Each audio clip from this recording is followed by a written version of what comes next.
Juneteenth is the oldest known celebration honoring the end of slavery. So you have to remember in 1776, when the Patriots were celebrating the Declaration of Independence, most Black Americans were still slaves. So we're celebrating the 4th of July today.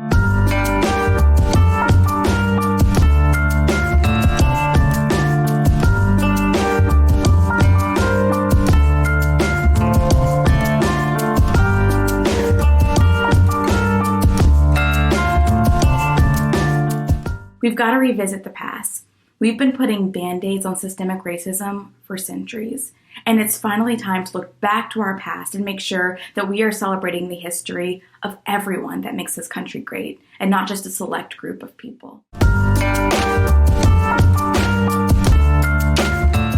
Texas at the time was part of the frontier. It was part of the far western regions of the country at that time. And so it took news a while to get there. But it's also really important to note that one of the biggest reasons that it took so long to learn about the end of the war and about the Emancipation Proclamation is that the enslavers, the people whose the emblems and the substance of their wealth lay in their enslaved property, they did not want to lose that. They didn't want to lose their power and their wealth.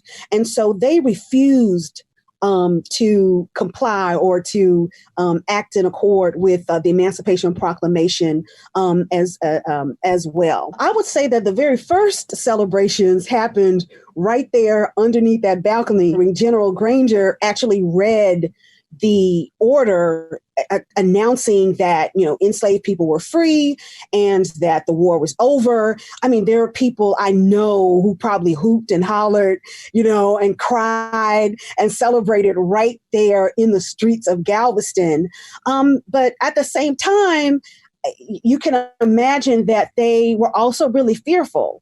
The order itself really had a kind of a slap in the face. And in one breath, it promised the formerly enslaved people that they, now shared equality with their former masters. And then in the next breath, it told them to go quietly back, to their plantations and continue to work, but for wages, for those same former masters. So even then, it was a mixed celebration. It was in June 19th, 1866, when you had thousands of African Americans in their freedmen's colonies and their free people communities who continued to mark that day as their day of Jubilee.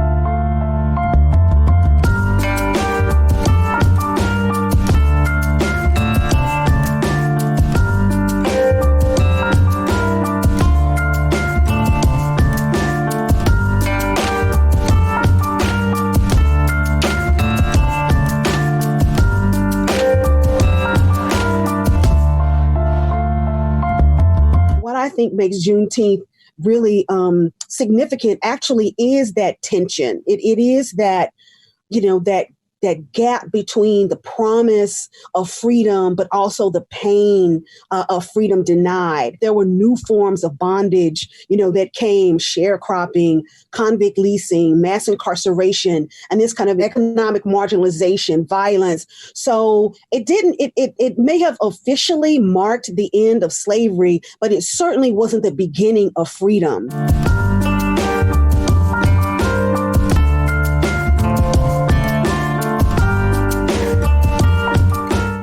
It's really inspiring to see different companies like Nike and Twitter giving their employees paid days off for Juneteenth, because it really is showing that today you have to make a stance. You can't just stand on the bylines and hope that tomorrow no one will notice. And I really believe that consumers are going to have more trust into companies that have ideals and shared values that they believe in. Juneteenth is just a perfect holiday that encapsulates that hopefulness and the hopefulness, but also the hard work that people have been putting in now for centuries, to get us to this moment.